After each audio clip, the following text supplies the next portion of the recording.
Under General Orders is a presentation by Guernsey. I'm going to turn it over to Anthony. Anthony Daniels. I'm going to move to the side. Good evening, excuse me. Good evening, Mayor, City Council, staff, members of the Rural Water Advisory Board, staff from District 3 and 51 East. We are here to do a presentation or study session for the Southwest pressure zone problems that we experienced last summer. And the report is being presented by C.H. Guernsey. And the team from Guernsey is Mr. Carl Stickley, the Vice President of the company, assisted by Mr. Michael Dewings, the engineer, and Dr. Alan Stevens. With that, I'll turn it over to Mr. Stickley.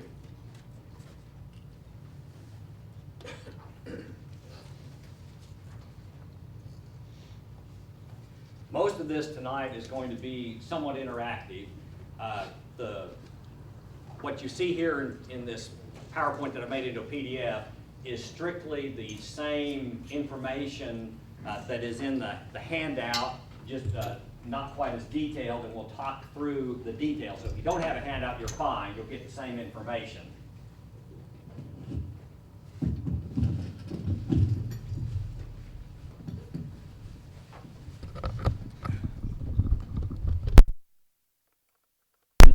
From no.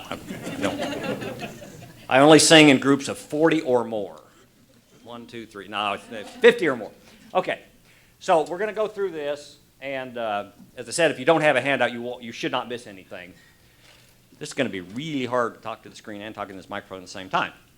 All right, so the elements that we're talking about tonight, the major elements that we looked at, because you can't look at just a single pressure zone in isolation, the major elements we looked at are the plant service pumps. At the Stillwater water treatment plant, you have both a high pressure plane and a lower pressure plane, two different sets of pumps that are producing the water out of the water treatment plant and producing it into the distribution system. The southwest zone is fed by what we're referring to as the 51cc booster station. It's a booster pump that's located at Highway 51 and Country Club. You may never notice it because it's underground, which is one of the issues with it. It is subject to flooding, and we have a few other issues about it that we'll talk about in here in a little bit, but it's right there at the northwest corner of Highway 51 and Country Club. The range tower is at 19th and Range, basically. Blue tower, very short tower. One of the things I want you to understand is that we're not here to criticize anything that's been done in the past. Usually in engineering you find that there's a reason why something was done the way it is, and then 20 years later you look at it and you say, gosh, I wish we had done something different. So one of the issues that we have is that the range tower is quite short for the area that it's trying to serve, which is one of the problems that we have in Stillwater with the pressure planes in the southwest zone. The desired pressures that we've identified were to try to keep 45 pounds per square inch of pressure under what we call dynamic conditions. That would mean when we have a peak day, people are using water, the water pressure goes down, we try to keep the water pressure to 45. That's the goal. Now, we know that in some areas that's just not going to be possible. If you have a home or a business that is right up against a water tower, usually you're not going to get that kind of pressure because the maximum pressure you're going to get is the height of the water tower. You have to get farther downhill to get that kind of pressure. So there will be exceptions to that, but that's one of the things we tried in this study to shoot for, is keeping that 45 pounds of pressure on a peak day everywhere we could. The second is the 85 pounds per square inch static. When nobody's using water, say it's in the winter at nighttime or something like that, very little water being used, the water towers are full, we want to hold down the static pressure because we don't want to cause any problems for people that have older pipes. Now, what we did in this study, well, we'll talk about that in a minute, that's what we did in terms of those two items. So those are the goals, 45 pounds, and you can see that that only gives us a range of 40 pounds of pressure to work with in between those two numbers. we looked at the Rural Water Corp 3 water mains. In general, we have very small diameter water mains throughout the area. Now, the area we concentrated on, because this was concerned with the southwest zone, the area we concentrated on is that part of the RWC 3 service area that is east of Cottonwood, south of 6th, and down to the Rural Water District 3 boundary line. So that's really the area that we dealt with the most. We've made some recommendations about what might help the system farther to the west and a little bit farther to the north, but that was really outside the study. This is really a southwest zone study. In both the RWC3 area and the Stillwater system, there are several small booster stations and some fairly short standpipes. Even though when you stand out there and you look at those standpipes, they seem quite tall, but they just simply don't provide a whole lot of pressure to the area because they are short. If you compare those to a water tower where you have a tank of a water tower that's elevated up, the bottom of the tank is even higher than the standpipe.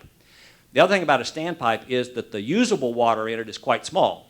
Most of the water in the standpipe is simply supporting the water up above it. And so you have a very small range of useful water on the top of a standpipe. So one of the issues that we have is that these standpipes are quite short for the kind of pressures we're looking at. And finally, out on 56th and Western, there's a brand new 1 million gallon storage tank that was jointly built by Rural Water District 3 and the city of Stillwater that right now the city does not connect to in any way. Only Rural Water District 3 has a line that connects in there. I've been told that there are only a few customers on that tower. So that's the framework that we're starting with. So why are we doing this study? There were 4 things that came as very obvious to us when we first looked at this. The first is that the 51cc booster station, that booster station at Highway 51 and Country Club, and the downstream pipes that serve it are simply not adequate to meet the existing demand. Let alone when we project out into the future and we have growth in these areas, and there's just simply not enough capacity there to serve the area. The second thing is that we have these small booster stations throughout the system. Those small booster stations take a lot of maintenance, they take a lot of coordination to get them to work right, and there is usually, that goes along with it, now it's beyond us to look into DEQ permitting issues, there are usually issues involved with having these small booster stations scattered around. We have a number of subdivisions that are experiencing either low flow or low pressure or both during times of peak demand. So one of the things we wanted to look at is how can we satisfy that demand and keep those pressures up to that desirable 45 psi minimum dynamic pressure that we talked about earlier. And finally, we found that the WaterCAD model that's being used by the city was translated from an earlier type of model and really hasn't been worked with since. So the WaterCAD model is quite out of date. Now, we did what we could do prior to finishing this study so that for the Southwest Zone we feel like we have good recommendations. But one of the things that has come out of this is a recommendation of the city that WaterCAD model be completely updated. We did what we could do in the time frame that we had, but it does need to be updated to reflect the operation of the system. The city water system is very dependent upon the interaction between the operators and the system because of the way, and we'll go into that in a little bit, about the central zone and how it has to operate. So for future growth, we looked at the current population commercial activities and we correlated that to the recent water usage. We looked at water meter records, water billing records, plant production, and tried to correlate how this water usage corresponded and tried to assign population and water usage throughout the system based on that information. We worked with the city staff to develop population projections for 2020, 2030, and 2040. We built upon some of the work that we had done previously for the Transportation Enhancement Plan, built upon that to try to refine that. There's been growth in some areas that wasn't anticipated, lack of growth in other areas. So try to take that and with the staff's help, try to bring that, update it to the current conditions and then project it on to 2020, 2030, and 2040. And then we used the annexation boundary for the area that would be served by fire protection fire hydrants. when we have an area that needs to be, that is going to be incorporated in the city at some point in time, and the city has an annexation plan. And so with that, we wanted to try to match what we were doing with an annexation plan, particularly where it involves making water mains that are large enough to not only handle the residential flow, but also to handle fire protection requirements, should that be necessary.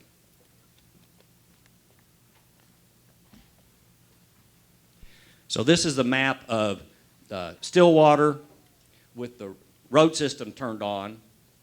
The existing city boundaries are the dark dashed lines that come around here. I'm going to try to use this GIS system somewhat interactively, so I hope you can see. This isn't quite the resolution we've had before on the 84-inch TV screen, but it's fairly close. So we've got the city, and let's look at the annexation boundaries.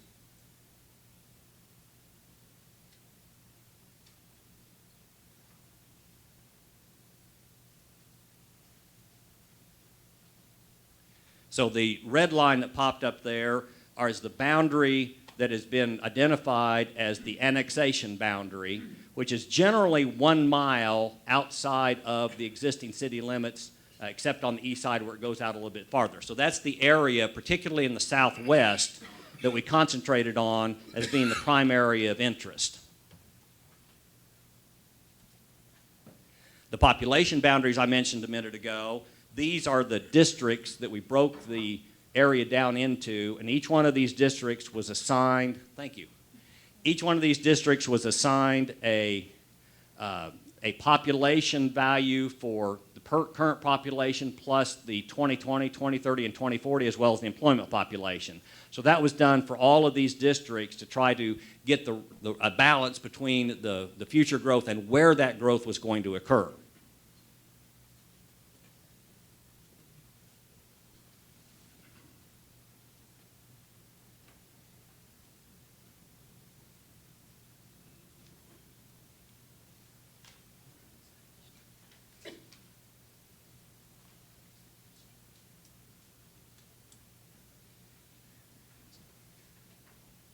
There were 4 general discussion comments that we wanted to make sure that we got council input about.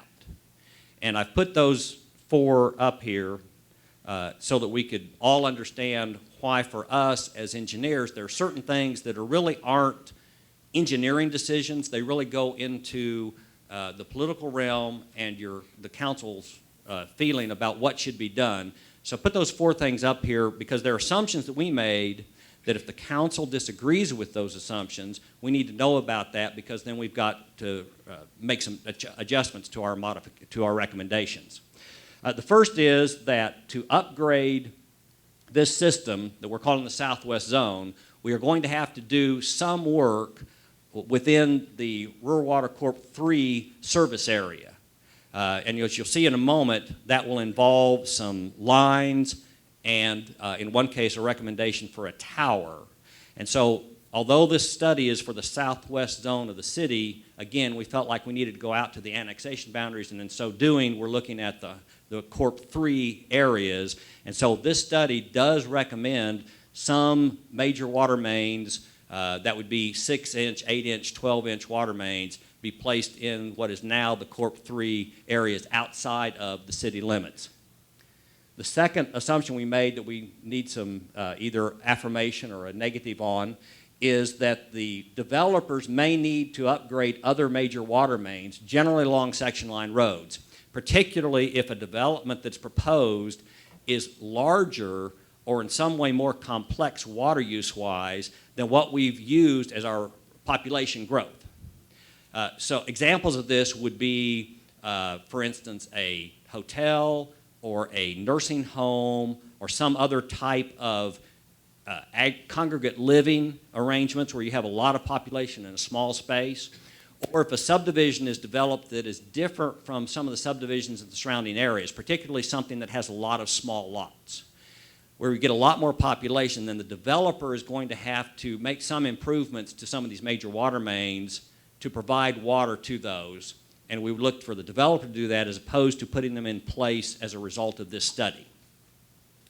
The third item we're looking for discussion on is the requirement that a fire flow analysis be done for new developments, so that the development can show that given what is available for water, that will indeed be available on a fire flow analysis within that subdivision. With a good, well-defined WaterCAD model, this will be fairly easy to do, but it's something that we feel should be done to show as a check mark to show that you can indeed not only provide for the residential population or the commercial activity, but also provide for the firefighting needs.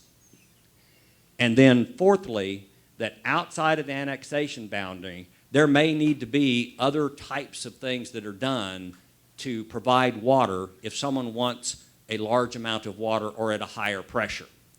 This study did not try to make, particularly southwest of the annexation limits, we didn't try to make all the pressures work out with the 45 PSI minimum on the dynamic. So if someone is building outside of the annexation boundaries, what we're proposing is that they be incumbent, that developer be incumbent upon them to provide another pressure plane, another way to supply water, whatever has to be done, that would not be part of the work that came out of this study. And I don't know how we're doing this. Are we doing general discussion? Are we going to do it all later? I would say from council, I mean, if you got a question, yell it out. Say, keep going. Okay. Just interrupt me anytime you want to. I'm used to it. All right, so let's talk about what we found as we went through the study. There are certain common elements that we're proposing be used for the work that we're talking about. First common element is that we use the 2040 demand for all sizing. So if we're going to build a new water main or build a new pumping plant or tower, whatever it is, that we take in mind what it's going to have to be in 2040. And we don't just build something because it's good enough for what we're installing today, but we take care of all the issues that we've identified, at least as well as we can project it, out through 2040. The second common element is that we will provide the desired pressures where practical, but there may be some areas in which we're going to have to make a choice between the 45 PSI for dynamic and the 85 PSI for static. And what we have done is to say that rather than get much below the 45 PSI dynamic when the system is operating, we will allow some areas to be above the 85 PSI in terms of their static pressure. So there may be, if there are some, you generally get into issues if you have older plumbing or plumbing that was not put in properly. Most plumbing should be able to stand 120 to 150 pounds of pressure. We want to back off that. We don't want to hit that maximum. But we still believe that these pressure boundaries are a little bit too narrow. With the ups and downs of the terrain, we just simply can't practically meet all those requirements. So where we erred on the side of giving a higher static pressure. It's easier to deal with. If somebody is having a problem with the pressure, put in a pressure reducing valve to reduce the pressure into that residence, whatever we need to do. Those are easy things, easy fixes, much easier fixes than if we've erred the other way and we haven't provided the water pressure to begin with. So where we could not practically provide both of these pressure planes, we've erred on the side of having too much static pressure. The other thing that you'll find common in all of these is we want to increase the capacity of the central zone. There's two components that involved with this. Right now, the central zone, let me put that up on the map here.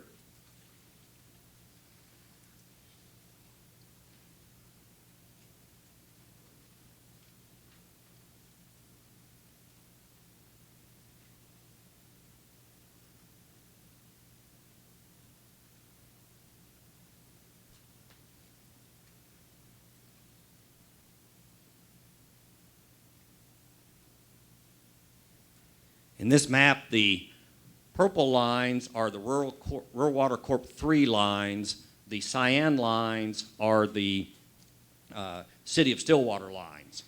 The water treatment plant, you can see it right here in the air photo. There are two mains. As I said, there's a low side and a high side. From the low side, there's a 36-inch main that comes from a set of pumps at the water treatment plant and come down here. On the high side, there's a 24-inch main with another set of pumps that pumps out this way over to the over to the water tower over here. This line that comes out of the water treatment plant, 36-inch line, comes all the way south. Most of the service off of that line, downtown is right here. Here's Highway 51, 6th Street. Comes down here. This is OSU right in here where we don't show any blue lines because they've now taken over their own system. Comes down, and most of that water comes across into the central zone, which is most of this. Oh, let me put the zones up there real quickly.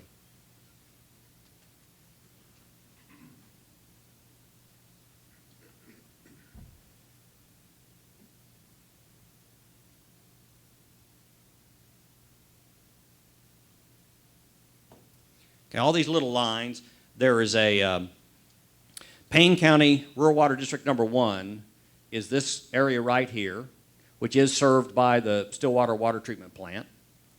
The 51 East Water District is this line right here.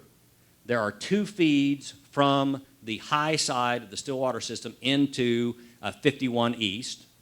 And we have incorporated any growth in our model, any growth that occurs near the Stillwater boundary and within the annexation boundaries that is actually occurring in the 51 East area, we have tagged that onto the high side of the model. The pressure boundary between the high zone and the central zone, we're fairly comfortable that it's right here. This is Lakeview. Ellen is my person that tells me when I get it right and wrong. I told her to kick me in the shins, but it's a little bit far away to kick me in the shins. So if I say something wrong, just yell. Lakeview right here, McElroy down here.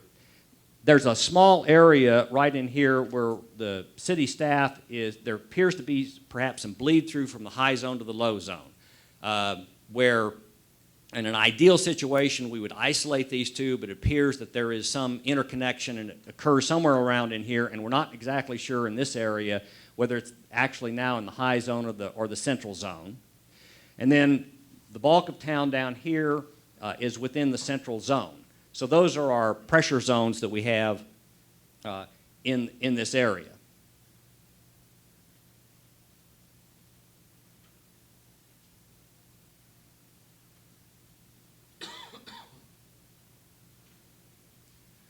Looking at the southwest, the boundary line for the southwest zone is this line right here. There's the annexation boundary, and then just off the screen down here is the boundary line for Rural Water District number 3. So that gives you an idea of the pressure planes that we're talking about within the city.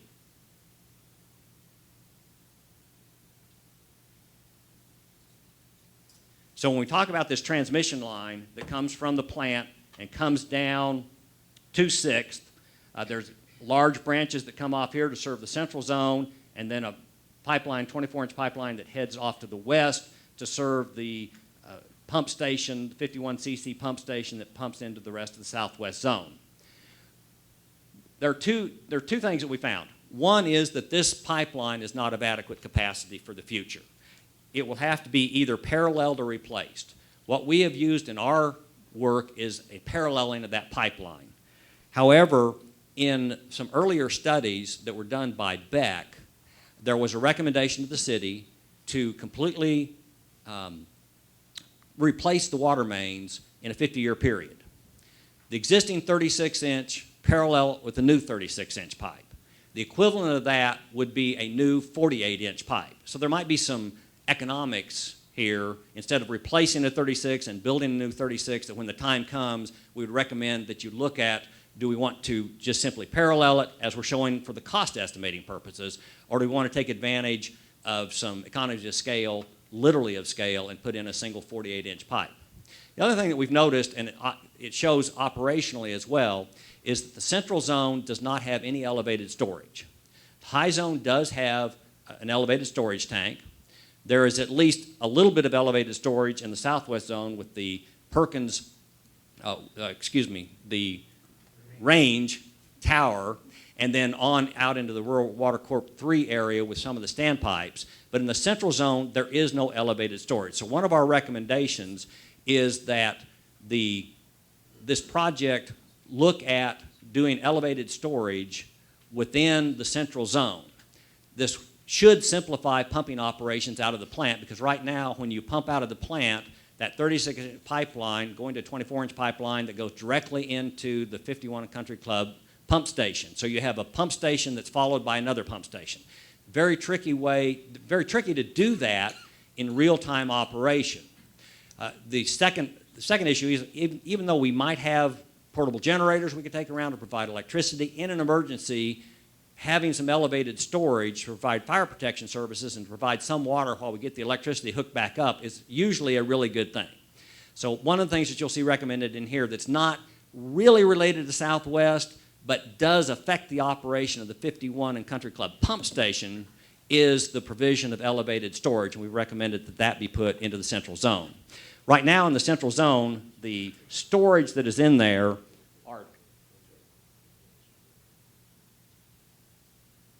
there are 3 ground storage tanks: the Washington tank, the Manning tank, and the Stollard tank. These tanks are operated by filling them, by turning on pumps at the water treatment plant on the low side, filling those tanks when there's extra water to fill them, and then when the water is needed, turning on other pumps to pump it back out, which is fine in a really peak demand. But under normal operations, that every time it goes into those ground storage tanks, you've lost all the heads you built up by the pump. So in essence, you're pumping the water twice. And we would like to avoid as much as possible is this pumping of water twice. In the city, what we're finding in the model is there are quite a few places in which we are pumping the water 2 or 3 times, and really we'd like to cut down the number of times we pump the water, particularly the number of times we pump the water, then we lose the pressure by putting it in a ground storage tank, and then we repump it. So we feel that operationally having a ground storage tank just might be a good way to look at it. Question. Yes. Is there a recommended place in the, I guess you call it the central zone, where an elevated storage could be placed? Has that been looked at? Or? We've done a preliminary look at that. There's a place to put it that was jokingly referred to, but actually is a good place for it. And it's a little, like I said, it's a little bit outside our study, and we recommend that some engineering study be done to this, but you will see it here in a moment, okay, where we've recommended putting a tank. Because we were told we'd have the property for it, right? Have I got a deal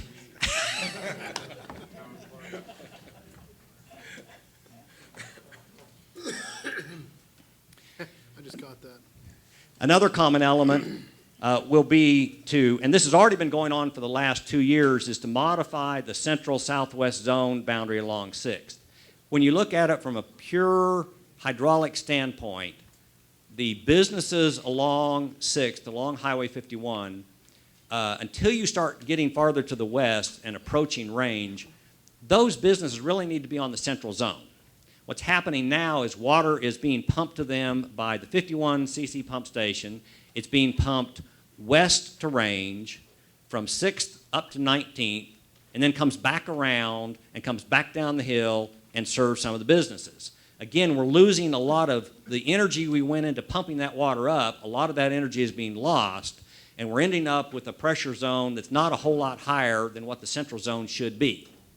So one of the things has already been going on by the city, but we really encourage this to continue, is to try to modify that boundary. Now, the caveat to that would be to look at, and the city staff is very well aware of this, but I don't know how many of everyone else is aware, is under what conditions do people that have fire protection sprinkler systems, particularly hotels and businesses that are large enough to have them, to what extent did they depend upon that slightly elevated pumping characteristics of the 51 cc pump station?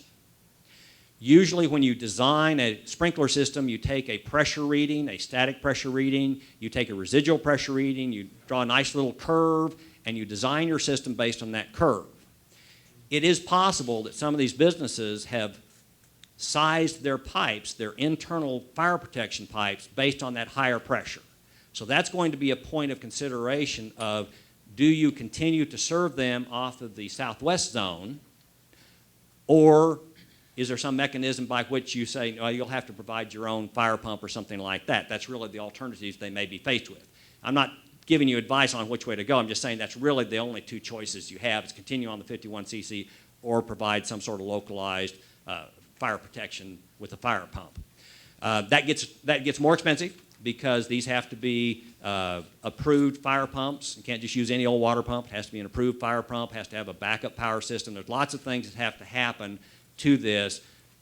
So that's a very major consideration for a property owner that has depended upon this higher pressure area, even if it's only slightly higher than what the central zone could provide. But we would encourage the continued investigation to get these off because they really don't belong on the southwest zone. We definitely need to build a new 51 Country Club booster station. As I mentioned a moment ago, the existing pump station is actually, the top of it is ground level. There's been a curb built on top of it to keep most of the water from draining in there. It still floods occasionally.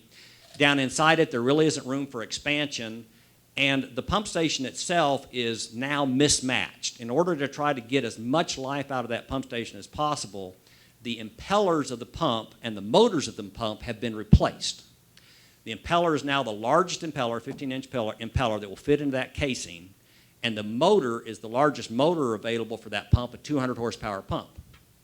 But the intake piping and the discharge piping and the control valves are sized for a smaller pump.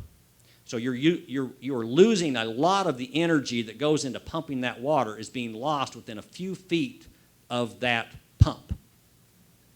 3 or 4 feet away is a control valve. The control valve only opens up 1.71 inches. That's all the farther it opens up on a 6-inch pipe. And so you're losing a lot of the head that you just put into the pipe. So for that reason alone, at least a short-term solution might be to replace those control valves to get through another summer or two, but I think that's about all you have on that pump station is another summer or two. The other issue is the downstream pipeline that goes away from that goes west from Country Club to Range. When we get into these time periods of peak demand, that increases the pressure on that pipeline and leaks develop along that pipeline. So every summer you can anticipate more and more leaks along the pipeline. It's a old ductile iron pipe, was not poly-wrapped, so we believe that it's been corroded. There's lots of leaks that develop. So that whole system, Country Club booster station and the pipeline that goes west 1 mile and then turns to go south 1 mile, that whole thing needs to be replaced. And as you'll see, we have that as a very near-term replacement recommendation. The 56th tower. City of Stillwater participated in the construction of the 56th tower. 1 million gallon storage tank up on top of a hill would do the southwest zone a lot of good. The only problem is there's not a single pipeline that connects to it from the city system. So one of the recommendations you'll see that's common to all of our options was to recommend that tower be incorporated into the system that will really help out some of the folks that live just north of that tower along the western corridor and then a little bit to the west where they have pressure problems and flow problems, and be able to use that tower and get meaningful water out of it would really help those people. Booster station at the base of Range Tower. We anticipate that to make these pressure planes that we talked about, the minimum of 45 psi dynamic and a maximum of 85 psi static, we're going to have to create another pressure plane on the very southwest part of the southwest zone. So when we talk about that, we're talking about Nottingham right in here and any of the areas that are right in this area that are currently developed or potentially will develop. As I said before, this part of the recommendation will mostly affect the RWC3 service customers and not the customers inside the city limits of Stillwater, except for right at the base of the Range Tower, it will help. But most of this is a recommendation for this area out in here. So we're recommending that at the base of the Range Tower, which is right here, develop a new booster station. And this booster station would then serve what we're calling the southwest higher pressure plane. This booster station, something that we were not really tasked to look at but became very obvious when we looked at it, is that because of its proximity to the main feed line that goes into the rest of RWC3 out in here, Tantera and some of the other places that are out to the west, this booster station could be constructed not much more expensively as a dual station, one that would serve the higher pressure zone of southwest zone, the higher pressure plane of southwest zone, and could also increase the pressure and the flow characteristics onto the rest of the Corp 3 areas out at along Highway 51 and to the north and the south. Now it won't help a whole lot as we get on farther north. If you get north of Lakeview, there's very limited help that we can provide in that area. Those areas are getting high enough in elevation, there's not a whole lot we can do without causing a lot of pipe damage down below. But anything from Lakeview south and on to the west, we should be able to help if this pump station at the base range tower is constructed, and if there's a desire to also help some of the pressure in the rest of Rural Water Corp 3. And then finally, we want to remove the small booster stations and standpipes. There are 3 standpipes, the White Tower, the Nottingham Tower, and the Twin Towers. Well, actually, there's 2 standpipes at Twin Towers, so that's 4. 4 standpipes that should be removed, along with all the smaller booster stations that are surrounded in this particular area.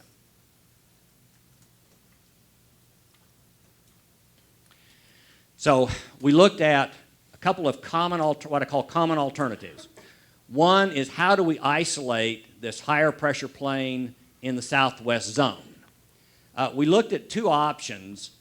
We looked at trying to serve those that are at the 920 elevation and higher with this higher pressure zone, and those that are at the 940 elevation and higher.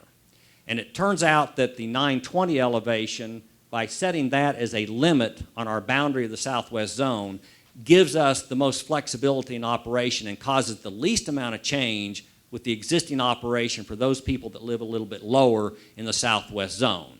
So we're recommending that we stick with this approximate 920 elevation as the boundary of the southwest zone, and then work up from there. Let me show you that on a map.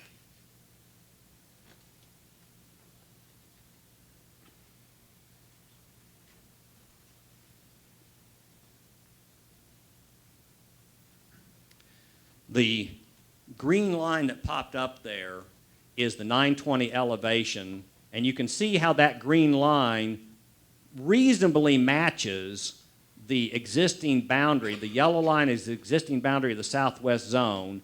The green line is the 920 contour. Now, no one will be building down in the floodplain or down in the creek, so if someone does build down there, there may have to be some pressure reduction. Then the purple line becomes the area in which this higher zone pumped out of the range tower booster pump, pumped out. This purple area is the area in which could be served by this higher pressure plane zone, which would include all of Nottingham. That seemed to work pretty well to put all of Nottingham on one zone, and then the rest of the southwest zone, the part that's farther to the lower in elevation, put that at another. That seemed to work the best from when we looked at this area. Now you'll notice the red lines cropping up out in here. Here's our annexation boundary. This section right here, I'm assuming was not included in the annexation boundary because that is state school land.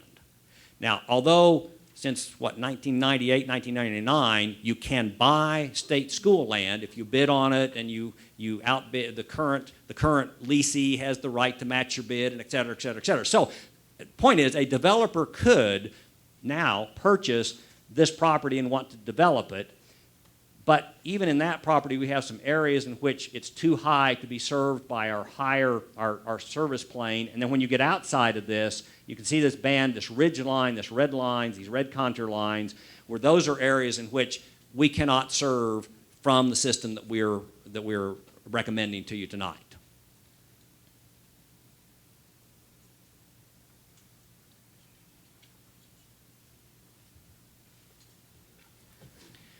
We looked at a couple of different options for serving this higher pressure plane. One of them, which we feel is the best option, is to put a new water tower at the Twin Towers site. The Twin Towers site is on a remarkable ridge line. It is definitely the highest point in the surrounding area, has the two twin standpipes that are sitting on it. And as I said before, the problem with those standpipes is they just aren't tall enough. So this recommendation is to put a new water tower at that location and use that as the distribution point for this higher pressure plane area. The other way to do that would be to maintain some different pump sizes and variable frequency drive control in the range tower booster station and to operate it that way without the tower. We're firm believers in towers are probably better. They have some storage in them, but there are some downsides to that. There's some cost downsides. There are a few operational downsides when you consider the age of the water. We have to be very careful in all of this that we don't let the water sit too long. It loses its disinfection. If we try to put disinfection back into it, we get what are called disinfection byproducts, which are known to be cancer-causing. So we need to be careful about how we do this and how the age of the water. And that's one of the things that the staff is very cognizant on, is not keeping water in storage for too long that we use the disinfection. So that's the downside of the towers. The upside is it leaves you a lot more operational flexibility because you have that water that's up at an elevation and conserved without turning pumps on and off. So we came up with 3 basic options. It turned out that most of our options related to how do we fill the 56th tower. The tower that's at 56th and Western, how do we fill that tower? Right now, as I said, the only way it's being filled is there's a small pump station on Perkins Road that's run by Rural Water District number 3. Pump inside there that pumps the water, raises the pressure on the water to the south of that pump station. Some of the service of that elevated pressure is actually provided to Stillwater customers that are south of 44th. This pump station sits about halfway between 32nd and 44th. 0.6 miles south of 32nd on the west side of the road is where it is. A little brown building, got a lot of electrical gear on the outside. That's the pump station we're talking about. From there, does elevate the pressure. That's taken advantage of by some of the Stillwater businesses along Perkins. Then the water line goes down to 56th. It turns, goes west to Western, and then feeds into the 56th tower. So water supply option number 1 was to construct I'm trying to be non-technical here, a large size booster station on Perkins Road to replace the Rural Water District 3 booster station.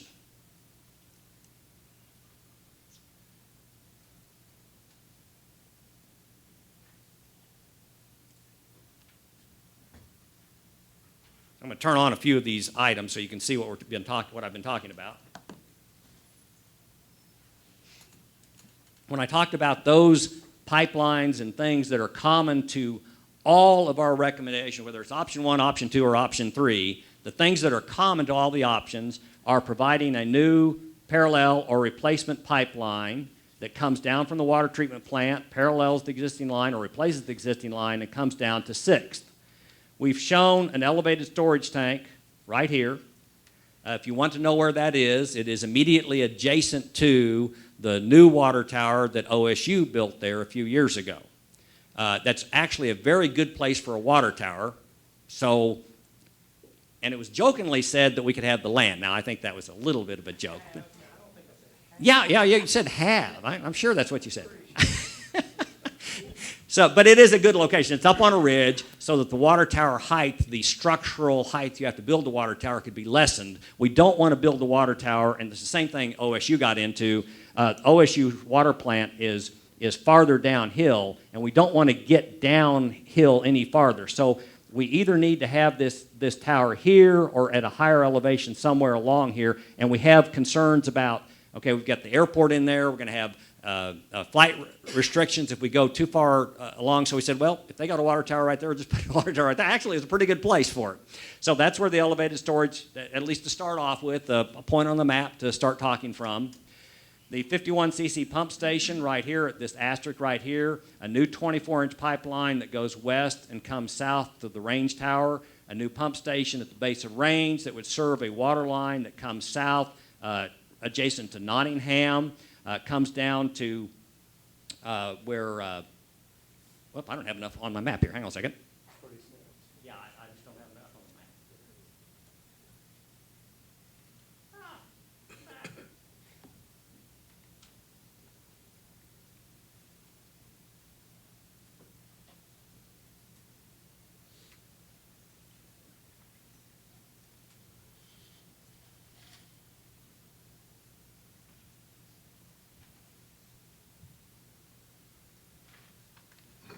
Okay. Yes, comes down to 32nd, jogs over, comes down the half mile onto the ridge where the Twin Towers is currently located and put a water tower there. And then from that water tower feed out along 44th here and feed all this area. So this area, this diagonal line through here, would be the area that would be covered by this higher pressure plane based on the booster station at Range Tower. We have a few reinforcements to the system. We have a reinforcement line here. These are 6 inch, 8 inch, and 12 inch lines that would need to be put in to help with this pressure and move the water around. So we have on Country Club, we have about a mile worth of reinforcement here. The 56th tower is here. So we have an 18 inch main that comes out of the 56th tower going north to 44th. We've shown it going west a mile to Sanger and then down and connecting into an existing main right here so that would provide increased pressure, particularly in this area right here. So those are some of the reinforcements that are common to all of these options.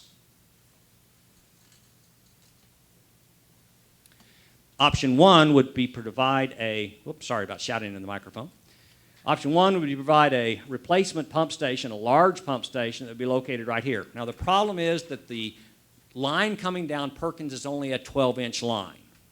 The water getting to that line, let's talk about where the water comes from to get to that line, has to come down the 36-inch pipeline, comes across in a multitude of pipelines that come in here, works its way across the city over and down until there's a 24-inch line here and a 16-inch line that ends up right in here. So here's 6th, and this is 5th and Lowry is where this 16-inch main ends.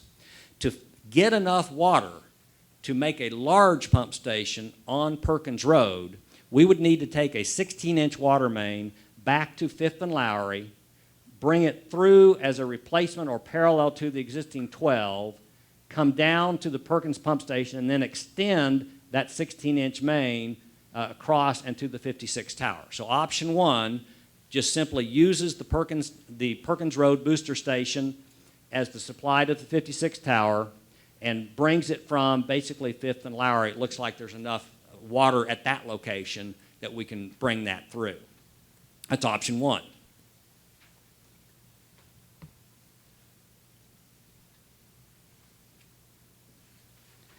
Option 2, we have the spine of water mains that comes down from the plant right here.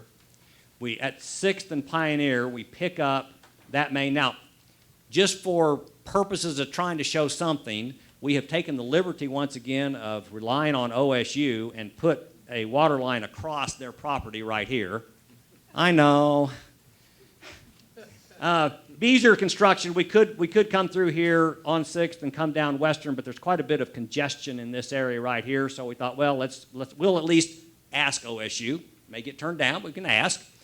Come down here and then get on to Western, come down Western. Somewhere along here, we've shown the dot at 44th just to have a place to put a dot, but it doesn't really matter. Somewhere along here would be a booster station. It would definitely be south of 32nd Street, between 32nd and 44th, would be a booster station, and then a pipeline that will continue on to the 56th tower. That pipeline, by our calculations right now, would need to be an 18-inch pipeline and a booster station somewhere between 32nd and 44th. So that is option number 2, to go ahead and come off our central spine. We like a lot about that what we like about that option is that we're developing the central spine for the central zone and the southwest zone. We're reinforcing that, putting a water tower on it, not very far away. Really makes a lot of sense to continue to use that. But it does require quite a bit of new construction of pipeline before any water can be pumped, any additional water can be pumped into the 56th tower. That's the downside of it. A lot of things need to be done before that can happen. Can I ask you a question? Sure. Isn't that though a shorter length of pipe than what you were proposing down Perkins and then? Yes, it is. So we would think it would be less expensive. It is like the cost estimates show it to be less expensive.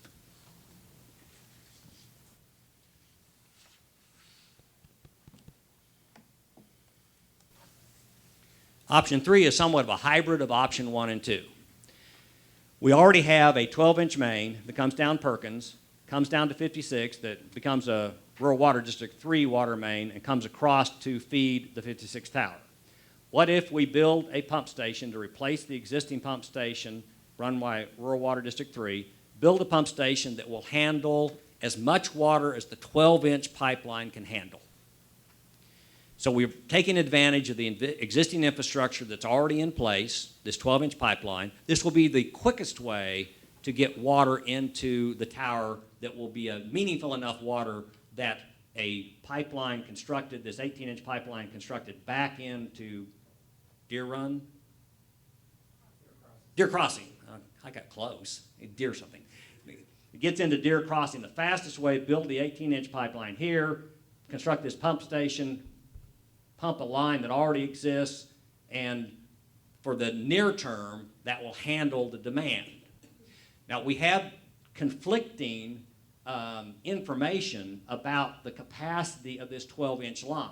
So before this was done, that needs to be looked at a little bit closer. We have some studies that show there would not be enough water in the pipeline, and then we have a study that shows there would be enough water in the pipeline.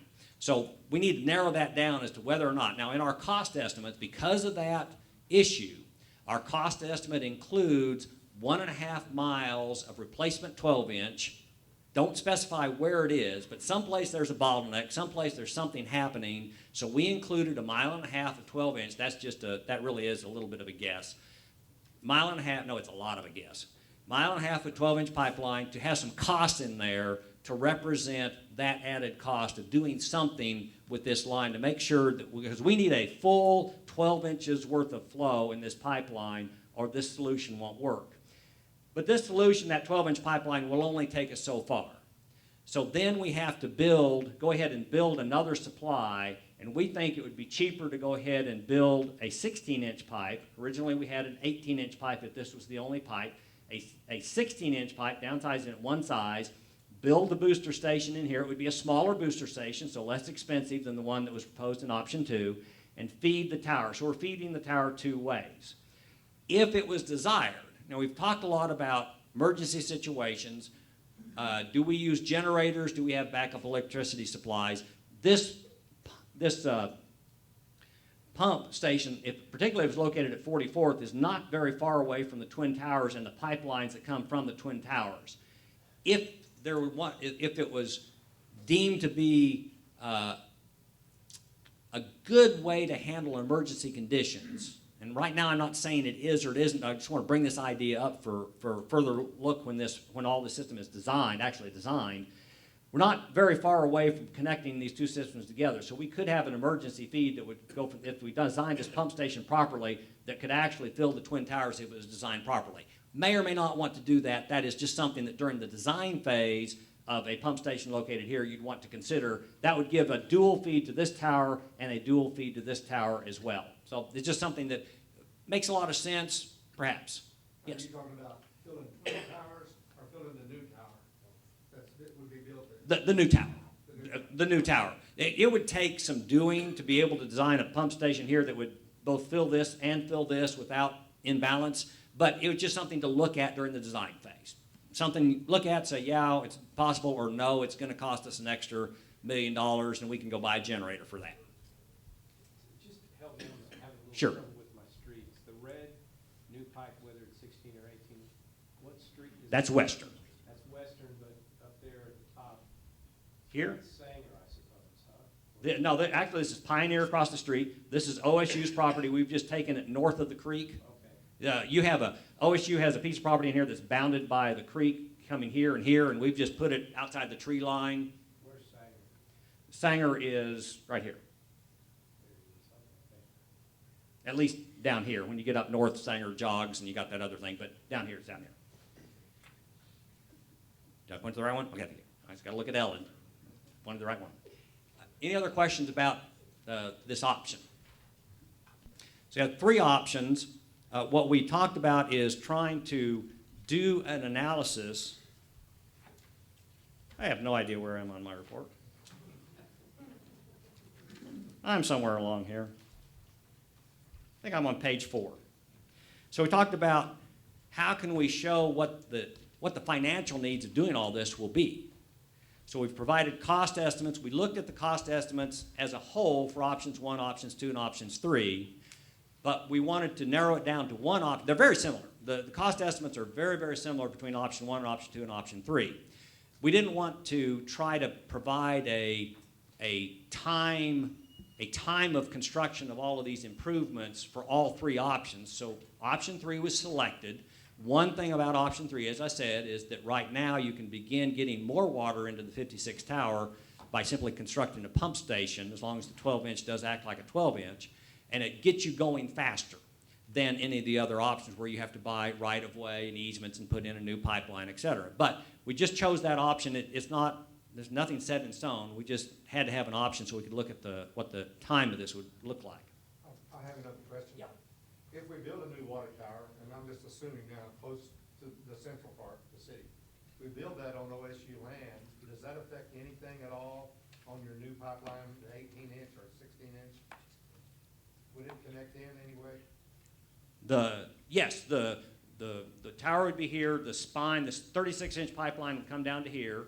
Right now, there's an existing 24-inch that comes down, the equivalent of a 36-inch plus a 24-inch, so let's say a 42-inch pipeline. So it would hook into And the tower? yes, and then that would come on down and hook right into the tower with a pump station. There's not enough head coming out of the plant to fill the 56. We've got to pump it some way. I mean, but it would flow out of the tower into the line? Oh, yeah, Then yeah. put a pump station Mhm. down south? Yes, yes.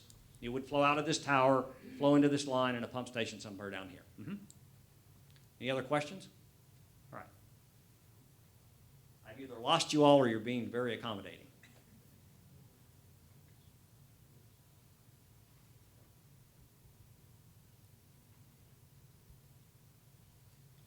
All right, let's talk about the time frame in which some of this needs to be done.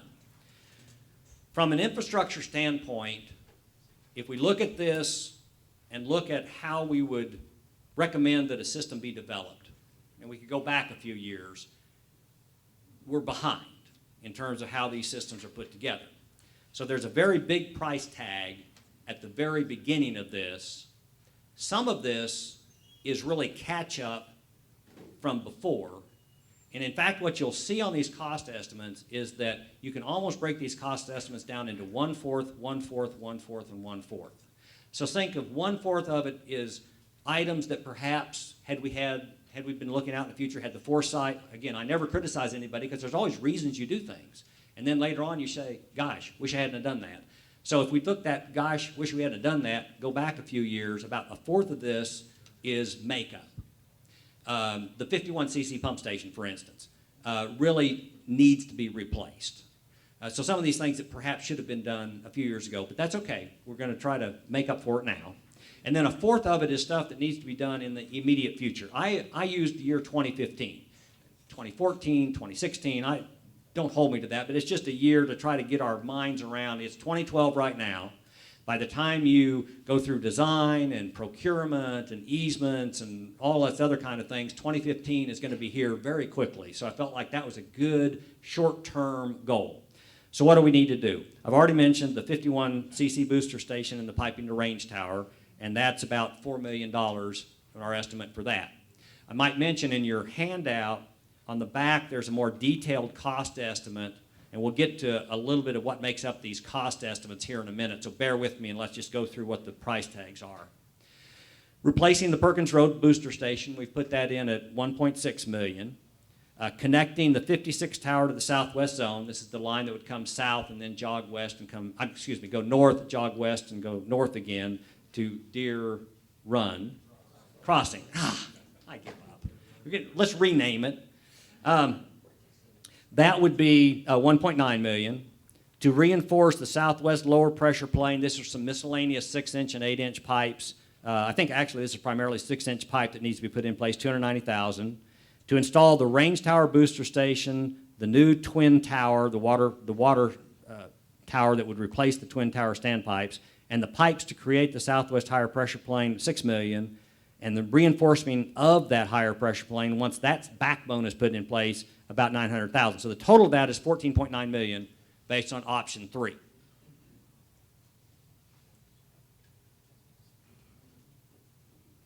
In the 2015 to 2025 time period, again, remember this is about 1/4, 1/4, 1/4, 1/4, we have that next increment of cost. This would be to upgrade the central zone water treatment plant service pumps. These are the pumps that are out at the water treatment plant and serve the low service zone. To upgrade those, to install the central zone water tower that we were talking about that was on that spine, install that. We notice we're installing that before we put the new pipeline in place.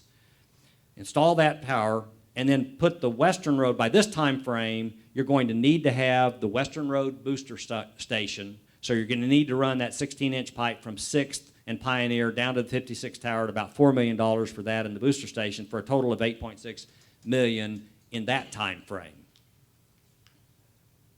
And then finally, in the 2025 to 2035 time period, the 36-inch main just simply runs out of capacity. No matter what we do in terms of upgrading the pumps, putting in a tower, all these things we do, we're just out of capacity. By this time period, we need to look at either paralleling the main or replacing the main, replacing the main with a larger size. We've costed this as paralleling the main at $8.6 million. So that's the cost of this, what we call, let's call it the fourth phase. We've got the makeup phase, the immediate phase, the second phase, and the third phase of this work. What did you use, or did you use an escalator for the out-year projects? These are all based on present worth. So we did not put in any sort of escalator for work that would be done out there. This is all based on present worth. So these cost estimates we talk about, in the handout we tried to group by work package or similar function. So you'll see that in there. The base cost, there's a column called base cost. That base cost is the construction cost and the easement cost for the water line. And then the total cost takes that base cost and adds on the engineering, the permitting, and a contingency that we've used.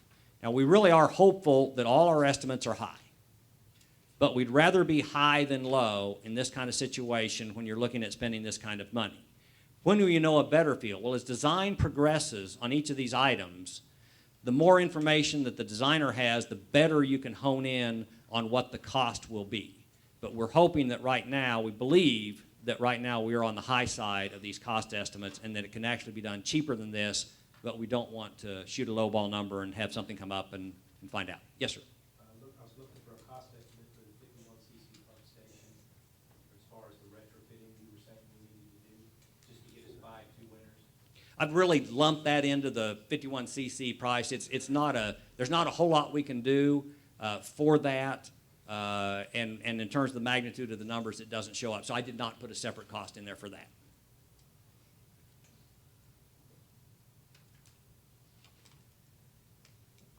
What are the size of the water towers you're proposing to build? The central zone water tower, we would propose, we're pretty certain that needs to be a 1 million gallon tank. The twin towers, we've priced it as a 1 million. It wouldn't surprise me if that's too high, that could get by with a smaller tank than that.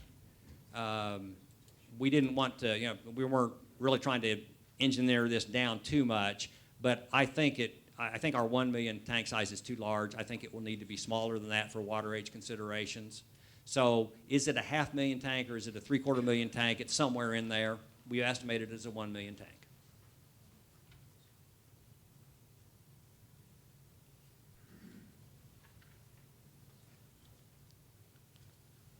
Well, I'm sort of done with the presentation part. Mr. Mayor, don't know. We want to go back to those discussion questions and see if we're on the right track on that, or if there's other observations or things that you have. I guess, council, questions? Guess I'm moved now. Get back in your mayor spot. Other than overwhelmed with information, questions? All of this is based on, or a lot of this is based upon what should happen in 2040, right? Yes. Growth and so forth. Yes. And right now, we're looking back at what we should have looked at maybe 20 years ago. Or at least, let's say 10 years ago. Say Yeah. 10 years ago. So when 2040 rolls around, are we gonna be should have thought to 2060, we should have thought beyond all that? I Yeah, don't know, it yeah, looks like that- we're looking at things in increments, but when we get to that stage, we're looking back and saying, oh my goodness, we didn't look far enough in advance. Yeah, I think there's things that you can do. It's hard to project water we're talking about water distribution. When we're talking about water supply, when we're talking about pipelines from Kaw Reservoir and is Kaw Reservoir large enough and all those questions, we definitely need to be looking at a 50 to 100 year horizon on those. Water distribution things, it's really hard to look too much farther than 2040. We're based on population projections. As we go through this, we would hope that the city would look at least maybe on an annual basis or a biannual basis, look at where the growth is really happening and see if there needs to be some midterm corrections as we go along. But I think for instance, a properly designed pump station, booster station, that can be, when you think of it, don't make it as small as it can be, give it a little bit extra room. Then when you do need to replace the pumps in there, it's not a big deal. You pull the pumps out, you put new pumps in, and you can go on. So I think some things like that, when you think about designing these, will get you some extra life on the system. But it's hard for a system on a distribution side, it's hard to project out more than about 30 years. Correct me if I'm wrong, but isn't a lot of the cost associated with fixing the problem that we currently have? I mean, we've had a problem for 2 years. In order to fix that, a majority of the cost is associated with just fixing some of the problems that we currently have. And then the way you put it into the different deal, we're going down the road and add to that, but the first phase of that is one of the major costs. But Yes. We need that to fix the current problem. Yes, and then the question would be how much of the current problem do you fix at one time? And this is something that's going to have to be decided. Is this a bond issue where we fix a bunch of stuff right up front, or do we try to stagger things out over a period of time? As I said, the cost that really not only fixes the Southwest but also helps with the central zone, you're absolutely right. That has mostly ended up in the 2015 to 2025 and the 2025 to 2035 recommended areas. Not that we wouldn't like to see them happen now. I'd love to see an elevated storage tank be built now, but I just don't think it's practical to say you're going to do everything all at once. So we've tried to give you a priority list. But yes, you're right. In the first few years, the biggest amount of the money in the first few years is going towards fixing some existing problems. Now, while we're fixing them, we're going to allow for a lot of growth in this area, and so far the projections have been that this area will grow.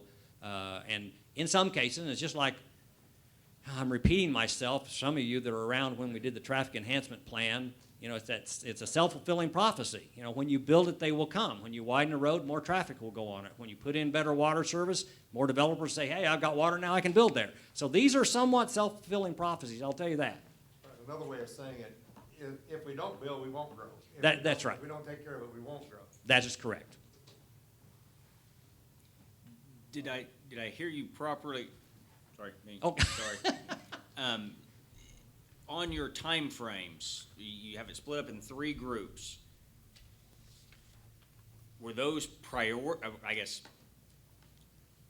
when you split those up, those were based on priority of importance, or how'd you split them up? Okay, we split them up. We looked at the demand in the current demand and then the demand in the year 2020, 2030, and 2040 as best our crystal ball could tell us where people were going to build.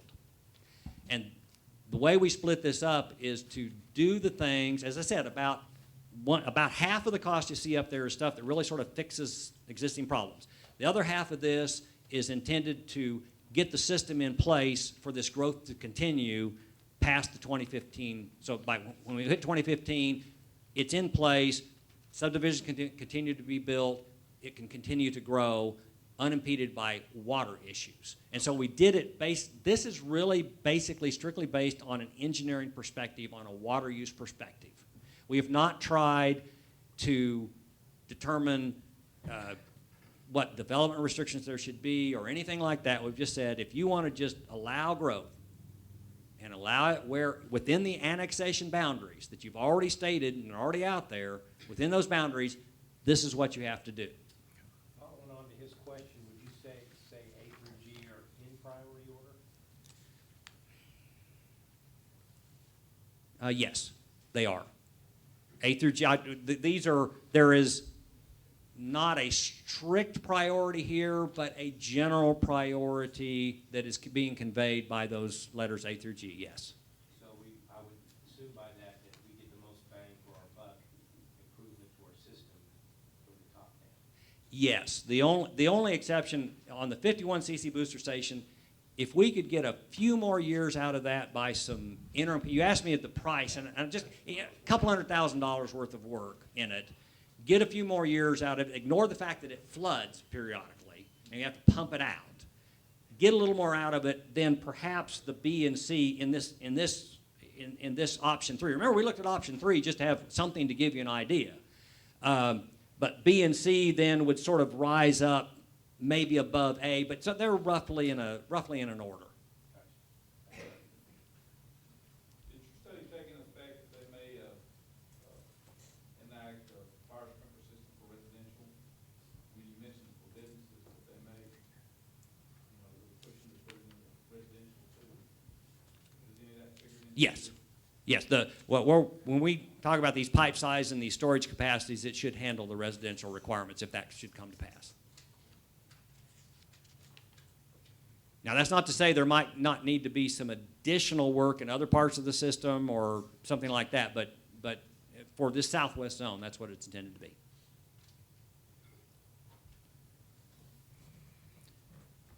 Just using a red crayon here. Option 1 is filling 56th Street, Perkins Road. Yes, Option 2, filling 56th Street, Western. yes, Option 3, dual. yes.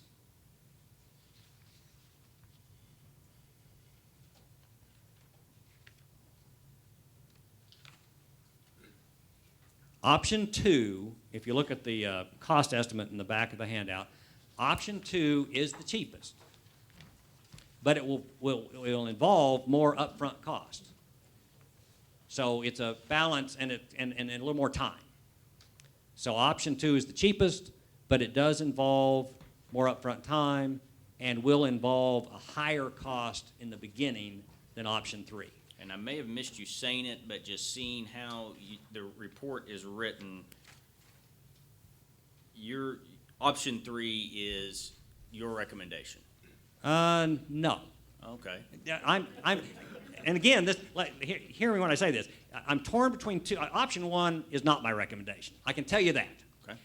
Option 2 and 3, I'm torn here because I don't know what kind of money you want to invest up front.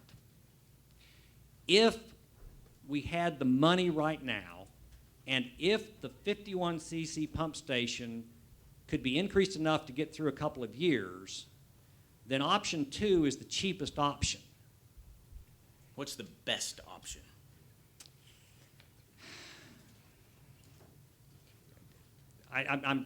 That's a dangerous Yeah, question. it's a dangerous question because I don't know.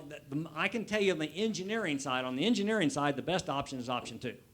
But when we throw the money side into it and the Option time two? side, Option- option 2 is the best option when we talk about just pure engineering. Okay. But if we're talking about the money side and the time side, that's why we brought 3 forward, because it will actually get water faster to Deer. Crossing. Thank you. To DC, if you will. Mr. Mayor? You open for suggestions? I wonder if, given the report that we have from CH Guernsey, it would be appropriate to ask city staff, now that they have this report and I've had a chance to talk with them, to come back to us at a council meeting here relatively quickly, soon, with an idea of what we should implement immediately or at our earliest opportunity and how we might fund that. I definitely think that, and along those same timeframes, we need to be getting the financing options. Yes. But I understand financing's not really, we can't get to financing until we decide the what. Well, I'm just thinking about that item 1, and I don't know why we wouldn't try to put a couple $100,000 into that site and extend a couple of years and start working on B and C as well. But I want staff to have time to think about this and to make recommendations to us. could One add point. to that, if I may. On that, trying to extend the life of that country club and 51 pump station, the pipeline downstream is also of grave concern. And so, yes, we may be able to pump some more life, no pun intended, into that pump station for a few years. But if it just continues to break that line downstream, I don't really know that we're going to really benefit from that. Well, that's why I thought maybe staff should have some time to Yeah, come up with you some can recommendations. count on it, yeah. What kind of time frame? I don't know which way to look. What kind of time frame would you need to be able to come back with Counselor Weaver's idea? What kind of time frame? Well, and I'd have to talk to Anthony and Dan, but it's not something we can do in a couple of days. Less than 30 days, but I don't know how much less than 30. I think we can come back, maybe with not great detail, but I think with some of the answers that you're looking for. One of the things I wanted to make clear on the presentation on this option 3 was this, what I call this initial package. Now that goes further than just fixing the current demand. That Yes. also allows for continued growth until we get to that second package. Yes, that is correct. So, That's why I said that I really want to take this and divide it by, this cost number, divide it by 2. Half of it approximately is just to sort of catch up, but the other half is to allow for some future growth. But we'll do a couple of things. I mean, of course, Anthony and his staff and Dave are gonna look at, the engineering and the practical standpoints of phasing it. We'll also, I'll get together with Marcy, with John Wolf, staff, and look at, what we think we can afford, in some financing packages, looking at water resource boards, low-interest loans, how we could structure those, some alternative ways to fund it, and then come back and say you could do, if you want to do it all up front, here's what it's going to cost. If you do it in phases, we can structure financing this way. So we can put some general alternatives like that, I think, would help. Yeah, I'm a little concerned about using current dollars for all the estimates. Those costs are gonna be a lot higher. Oh, yeah, absolutely.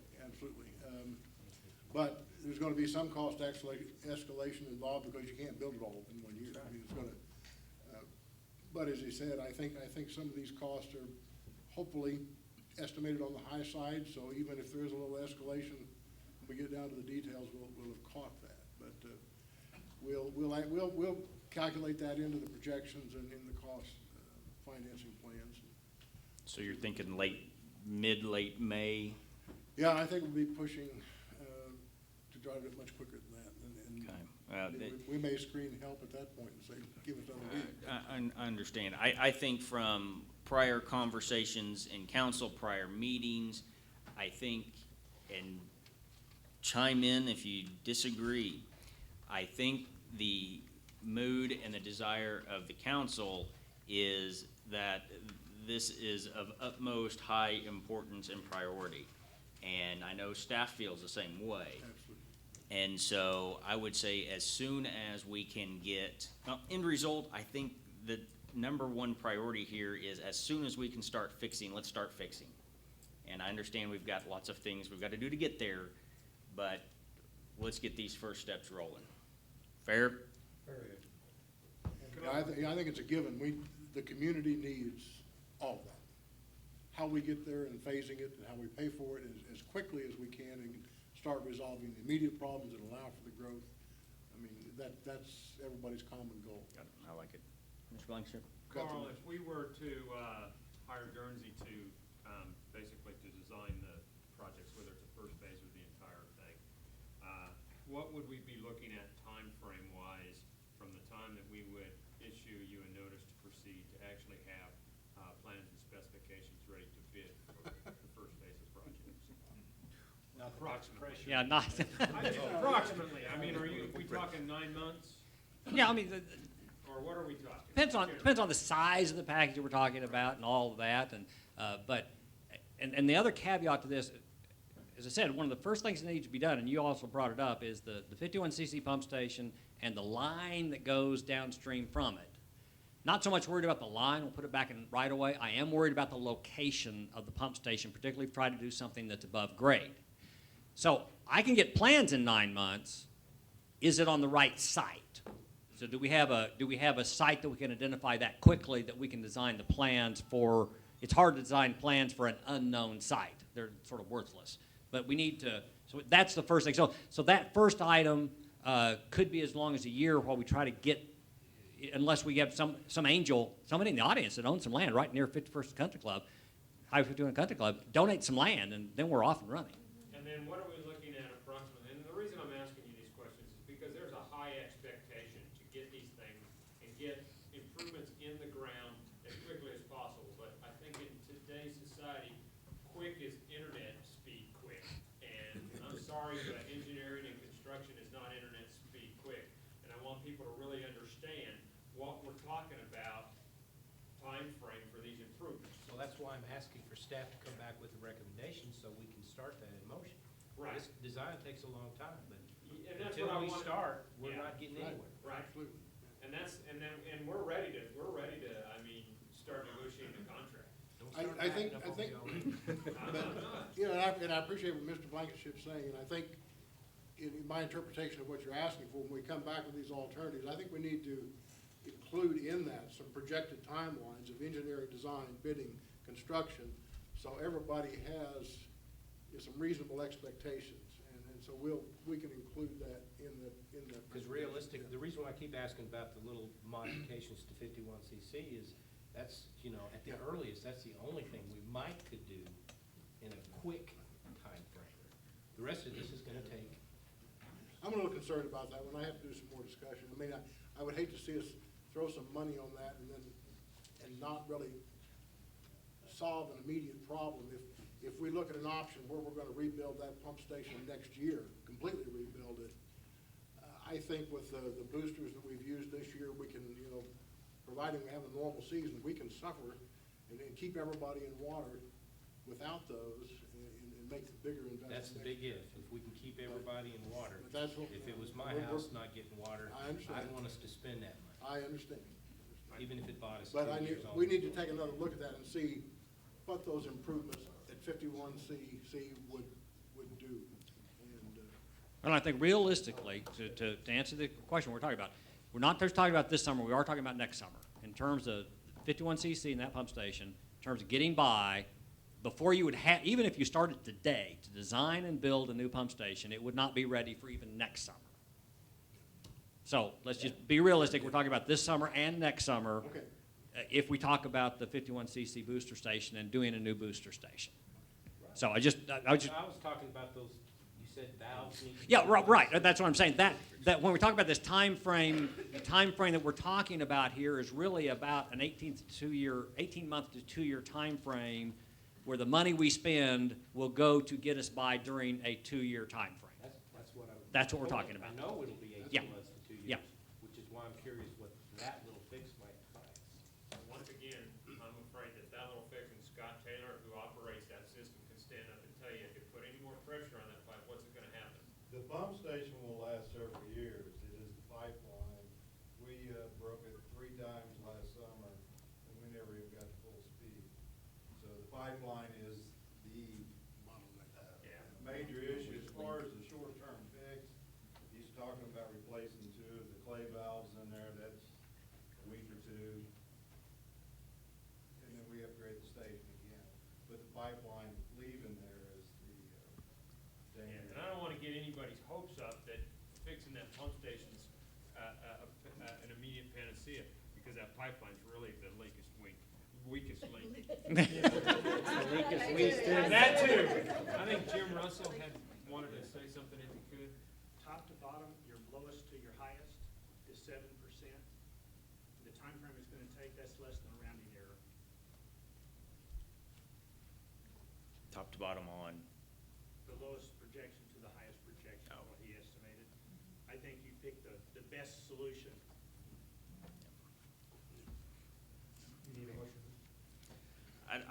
I think we've got consensus of saying, staff, get on it. I do need a little bit of direction. I need to finish up this contract and get the report out.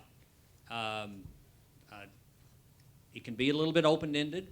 If we're not completely convinced that option 3 is the way to go or option 2 is the way to go, my report right now, if I were to write it tonight based on what I've heard, it would tell you that you need to pick between option 2 and option 3, if I had to write a report right now. And if you're okay with that as the report, I'm fine with that, and I'll put in the parameters by which I would say that. You know, option 3 can be implemented faster, but option 2 has a lower cost. And I think that's the key point right there, is that option 3 can be implemented faster, and that is, and what Mr. Russell just said is that we're not talking about a huge difference, we're talking about maybe a rounding error, so cost may not really be the defining criteria here, it's what we can get done as quickly as reasonably possible, and it sounds like that option 3 is that option, Yes, but it does end up with an extra booster station which could be very in the future. beneficial. So, Um, yeah. Mr. Mayor, I want to go back to my recommendation to get staff to come back at a later time and give us what they would recommend we proceed with. And I think Guernsey's done a great job with the information they provided us. I just do not pay them any more money to further write reports. I think they've completed the task. And that was gonna be my question. Have you received from us, I mean, you had there were 4 elements out there that were beyond the engineering stage that you needed information on? Yes. Did you get what you need? Not yet, I was getting back to that. Okay. I wanted to make sure that council had no issues with what I've written up there. I didn't hear any. I did not hear any issues when I went through. On my part. All right, good.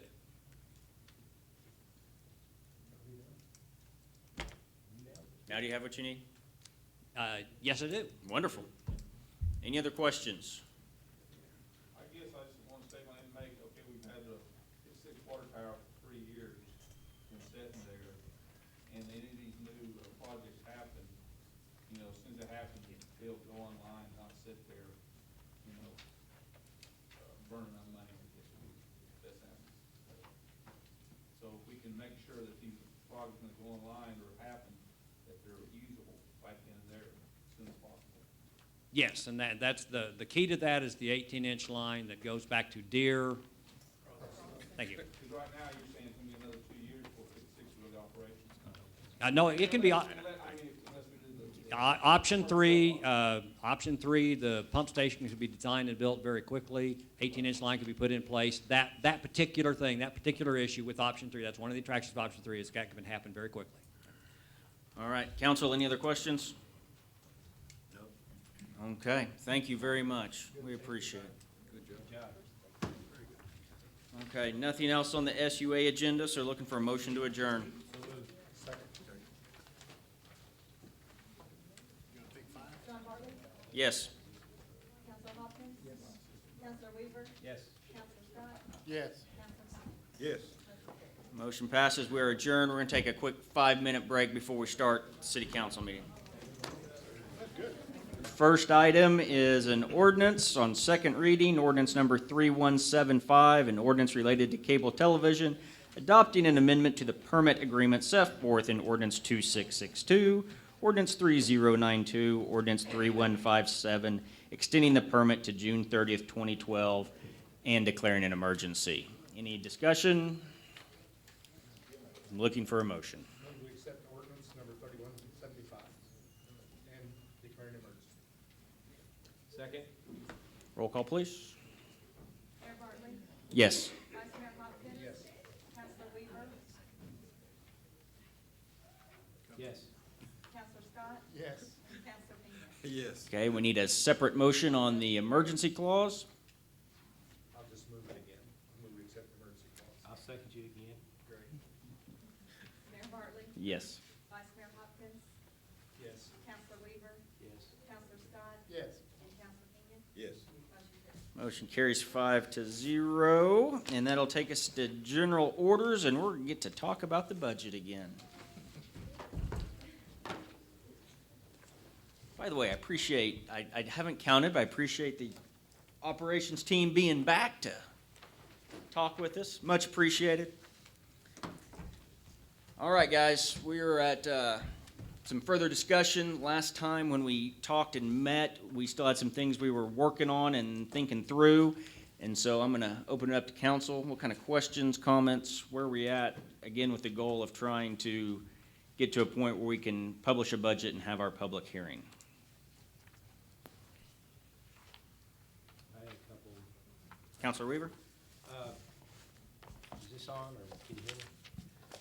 I'm going back to the list of capital items and our discussion from our last, and by the way, Mr. Mayor, I want to thank you for giving us a little bit more time to reflect and think about all the information we got last time. And from that, I want to go back to the neighborhood streets issue and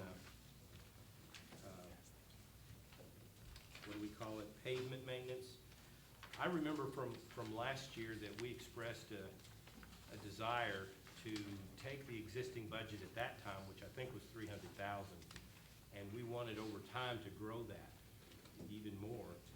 And so, you know, I'm thinking that while I appreciate all the work and the pushing and pulling and balancing you had to do, I think that number needs to be much higher. I mean, and I appreciate that we have $60 million worth of street improvements we need to make, but I'm thinking that piece that's just the neighborhoods, you can do 1 or 2 or 3 neighborhoods and make a big impact.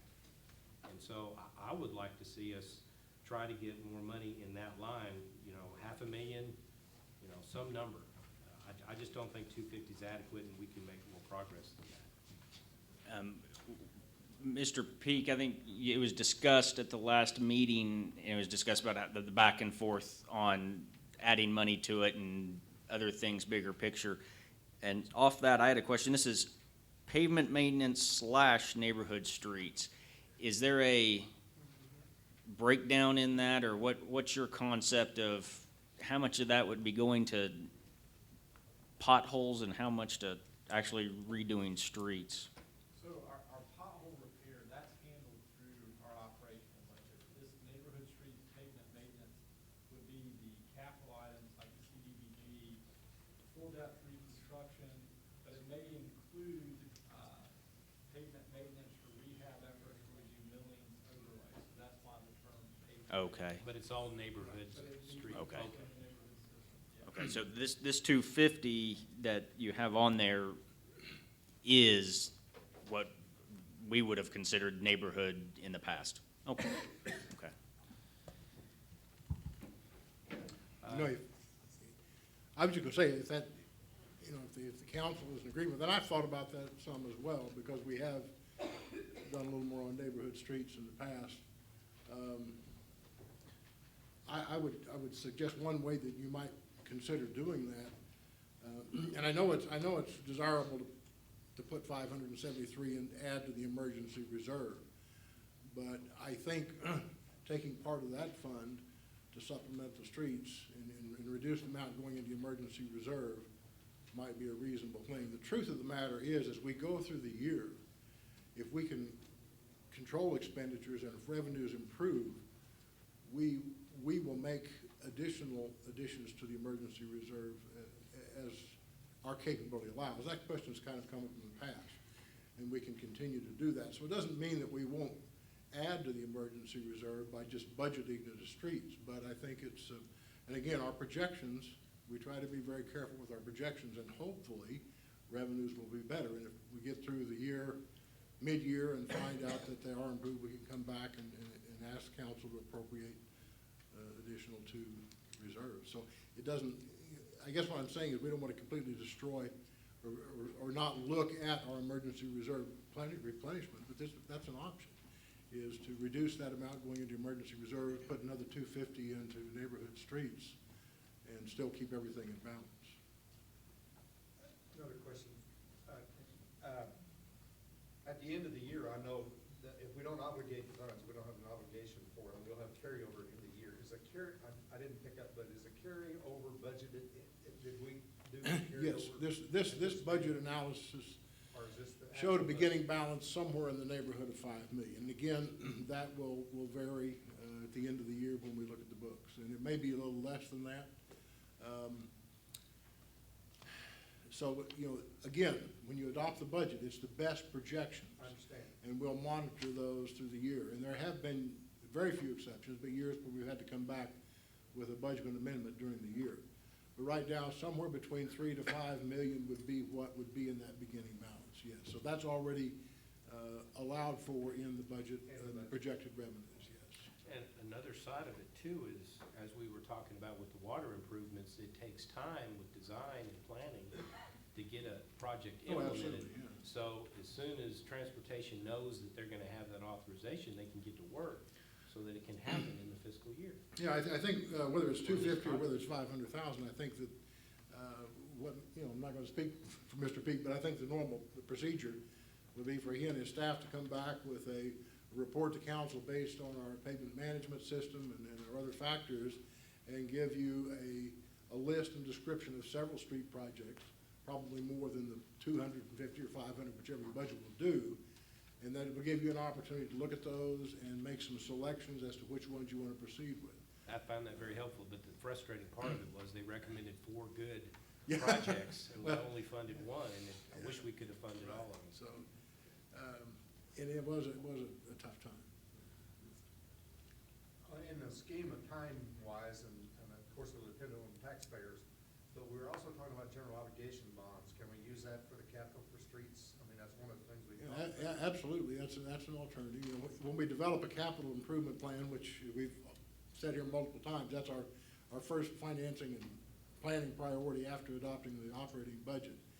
And of course, GO bonds are one tool that you could use for a capital improvement plan, and streets are obviously an eligible project for GO bonds. We're never gonna get the streets done if we don't do something like that. Well, yeah, you're never gonna be able to repair all the streets out of the operating budget. You know, and so there's gonna have to be a capital improvement plan, whether it's some kind of identified revenue for a revenue bond, whether it's a GO bond, whether it's a special assessment districts. There's multiple ways you can finance capital improvements. And again, depending on the nature of the improvements, we'll develop that in the plan.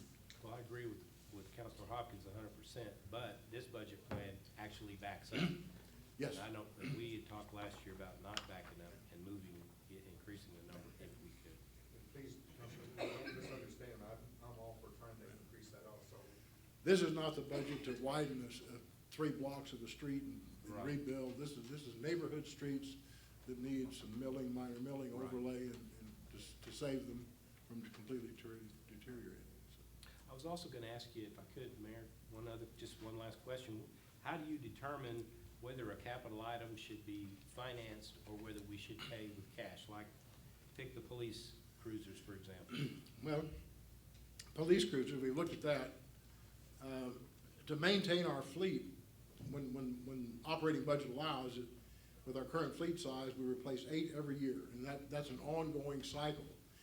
If we were to buy 8 and put them on a financing plan, then next year on the financing plan, what happens is you begin to accumulate your debt service payments, and your annual debt service payment becomes equal to buying 8 cars every year, plus interest. So it's a close call. You can do it either way, but your annual expenditure is gonna wind up being the same if you're able to stay on your cycle. Again, when we look at a capital improvement plan, it's another option we can look at. We may want to look at, public safety equipment, be it fire engines, pumper trucks, brush rigs, rescue vehicles, police SWAT vehicles, police patrol cars. All of those are public safety, large, either single purchases or large group purchases on an annual basis. I think it's something we need to look at in the capital improvement plan, because as we grow, you're not gonna be able to continue to replace all of those out of an operating budget. Lease purchasing is a great tool, but if you use too many of them, you begin to really put a strain on your budget. It's like, I could borrow enough money to have 3 cars at home instead of 1, but the payments add up, So I buy one that wears out and then replace it with another. But it is a part of the capital improvement plan. I think we can look at that much more closely in the capital improvement plan. Councilors, any other budget-type questions?